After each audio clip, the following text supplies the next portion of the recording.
ये देश किसी के बाप की जागीर है क्या? अब ये देश के मालिक बन के बैठ गए। जो कहेंगे हम, जो कहेंगे ऐसे लोगों को भेड़ बकरियों की तरह से चलाते रहोगे। इधर हो जाओ, आप इधर हो जाओ, आप इधर हो जाओ। जो पहले उसको भ्रष्टाचारी बोलते हैं, बाद में उसके गले में डालते हैं बीजेपी का पट्टा, और वो बिल्कुल ही वॉशिंग मशीन में से निकल के धुल जाता है। ऐसा चलेगा क्या? कौम को कबीलों में मत बांटिए, कौम को कबीलों में मत बांटिए, लंबे सफर को मीलों में मत बांटिए। एक बहता दरिया है मेरा भारत देश, इसको नदियों और झीलों में मत बांटिए। नफरत की राजनीति मत करो, जाति की राजनीति मत करो, वरना उसमें खुद ही फंस जाओगे। पहले घोषणा पत्र होगा, संकल्प पत्र भी रहा है इसका नाम काफी देर, मैनिफेस्टो भी कहते रहे हैं इसको। अब गारंटियां क्यों कहने लगे मोदी जी? गारंटियां कौन देता था? अरविंद केजरीवाल। जब बजने लगी खतरे की घंटियां, तब बीजेपी को याद आ गई केजरीवाल की गारंटी। अब कहते गारंटियां, चलो कोई बात, हमारा लफ्ज छीन लिया, इसी बहाने कोई गारंटी पूरी कर दें।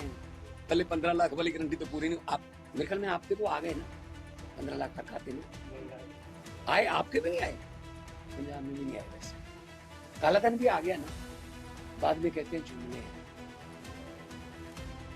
15 लाख, मैं पार्लियामेंट में बोला था, 15 लाख की रकम लिखता हूँ तो कलम रुक जाती है, काले धन के बारे में सोचता हूँ तो स्याही सूख जाती है। हर बात ही जुमला निकली। अब तो ये भी शक है, क्या चाय बनानी आती है? तो भरूच की जनता ने तो मेरे ख्याल में फैसला कर लिया है कि चेतर भाई उनके पक्ष में। भारत की सबसे बड़ी, देश की सबसे बड़ी पंचायत जिसको कहा जाता है लोकसभा, चेतर भाई उनके लिए जाएंगे वहां। और जैसे ये यहाँ मुद्दे उठाते रहे हैं, उसके बदले जेल भी जाते रहे, अपने परिवार सहित जेल जाते रहे, वैसा ही पार्लियामेंट में ये आदिवासियों के मुद्दे उठाएंगे, जल जंगल जमीन के मुद्दे, पेशा कानून के मुद्दे, लोगों को उनका हक नहीं मिल रहा। तो जिस तरीके से आज लोगों का क्रेज मैंने देखा, बहुत अच्छा लगा। यशुदान भाई, बापूजी, हमारे ऐसे लोग हैं हमारे पास जो गुजरात में लड़ना आसान नहीं। वैसे तो देश में विपक्ष को खत्म करने पे तुले हुए हैं, लेकिन गुजरात में लड़ना आसान नहीं है। लेकिन गुजरात में ऐसे लोगों का निकलना, बाहर निकल के सामना करना, मैदान में आना, बहुत बड़ी बात है। तो अरविंद केजरीवाल जी को उन्होंने बिल्कुल ऐसे टाइम पे जेल भेजा कि आम आदमी पार्टी प्रचार न कर सके। लेकिन दरिया अपना रास्ता खुद बनाते हैं, दरिया रुकते नहीं। अरविंद केजरीवाल एक सोच का नाम है। केजरीवाल को तो कैद कर लोगे, सोच को कैसे कैद करोगे? ये तो सोचते थे शायद चेतर भी बाहर ना आए, इनके विरोधी जो हैं मनसुख जी, वो शायद अकेले लड़ेंगे। ऐसा होता नहीं है, भगवान भी तो होता है, ऊपर भी तो कोई होता है ना। धरती पे नहीं सबका चलता, कुछ ऊपर से भी चलता है। तो भगवान हमारे साथ है, और लोगों में ही भगवान बसता है। अगर लोग साथ हैं तो आज मुझे बहुत अच्छा लगा, और मैं दोबारा फिर आऊंगा सर। 7 मई से पहले मैं एक बार फिर आऊंगा।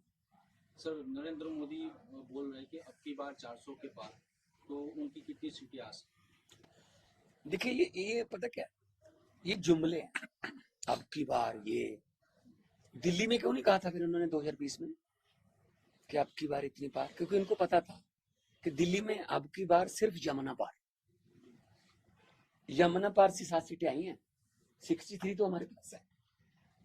तो इनकी आर पार ये इनका थोड़ी चलता है, जनता करेगी। 140 करोड़ लोगों ने फैसला करना है, इनके कहने से थोड़ी फैसला हो जाएगा। ये देश किसी के बाप की जागीर है क्या?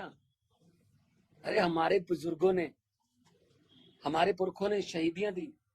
शहीद आजम भगत सिंह, राजगुरु सुखदेव, करतार सिंह सराभा, चंद्रशेखर आजाद, अशफाक उल्लाह, लाला लाजपत राय, उन्होंने कुर्बानियां दी, फिर ये देश मिला। अब ये देश के मालिक बन के बैठ गए। जो कहेंगे हम, जो कहेंगे ऐसे लोगों को भेड़ बकरियों की तरह से चलाते रहोगे। इधर हो जाओ, आप इधर हो जाओ, आप इधर हो जाओ। जो पहले उसको भ्रष्टाचारी बोलते हैं, बाद में उसके गले में डालते हैं बीजेपी का पट्टा, और वो बिल्कुल ही वॉशिंग मशीन में से निकल के धुल जाता है। ऐसा चलेगा क्या? लोकसभा चुनाव से पहले कौम को कबीलों में मत बांटिए, कौम को कबीलों में मत बांटिए, लंबे सफर को मीलों में मत बांटिए। एक बहता दरिया है मेरा भारत देश, इसको नदियों और झीलों में मत बांटिए। नफरत की राजनीति मत करो, जाति की राजनीति मत करो, वरना उसमें खुद ही फंस जाओगे। क्या हो रहा है अभी यूपी में, क्या हो रहा है? राजपूत बरादरी का बहुत बहुत बड़ी महापंचायत हुई है।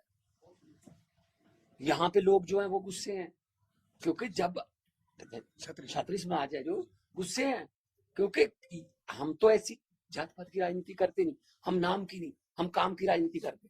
हमें अरविंद केजरीवाल ने सिखाया स्कूलों की बात करनी है, हमें अरविंद केजरीवाल ने सिखाया अस्पतालों की बात करनी है, बिजली की बात करनी है, इंफ्रास्ट्रक्चर की बात करनी है। ये नफरत की बात करते हैं, ये नहीं है, ये नहीं है, तो फंसो, फिर अपने आप ही फंसोगे अपने बुने हुए जालों में।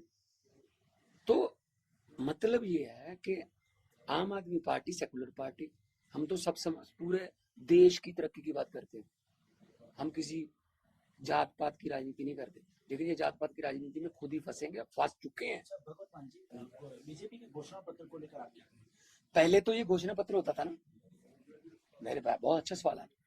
पहले घोषणा पत्र होता था, संकल्प पत्र भी रहा है इसका नाम काफी देर, मैनिफेस्टो भी कहते रहे हैं इसको। अब गारंटियां क्यों कहने लगे मोदी जी? गारंटियां कौन देता था? अरविंद केजरीवाल। जब बजने लगी खतरे की घंटियां, तब बीजेपी को याद आ गई केजरीवाल की गारंटियां। अब कहते गारंटियां, चलो कोई बात, हमारा लफ्ज छीन लिया, इसी बहाने कोई गारंटी पूरी कर दें। पहले 15 लाख वाली गारंटी तो पूरी नहीं, आप मेरे ख्याल में आपके तो आ गए ना 15 लाख हर खाते में आए, आपके भी नहीं आए, पंजाब में भी नहीं आए। वैसे काला धन भी आ गया ना, बाद में कहते हैं जुमले हैं। 15 लाख, मैं पार्लियामेंट में बोला था 15 लाख की रकम लिखता हूं तो कलम रुक जाती है, काले धन के बारे में सोचता हूं तो स्याही सूख जाती है। हर बात ही जुमला निकली। अब तो ये भी शक है, क्या चाय बनानी आती है? भगवत मान जी, लोकसभा चुनाव से पहले आम आदमी पार्टियों के नेता, बड़े नेताओं को गिरफ्तारी क्या सोची समझी साजिश है या तानाशाही? तानाशाही है, साजिश है, दोनों है। अपने विपक्ष को आप अंदर कर दो बस। हेमंत सोरेन को अंदर कर दिया, ममता बनर्जी को तंग कर रहे हैं, स्टालिन जी का गवर्नर भाषण नहीं पढ़ रहा, जो कि पढ़ना ही होता है उसने, विजयन जी को तंग कर रहे हैं केरला में, दिल्ली में एलजी टांग पे टांग अड़ाता है हर काम में। मैं सुप्रीम कोर्ट में घूम रहा हूं जी,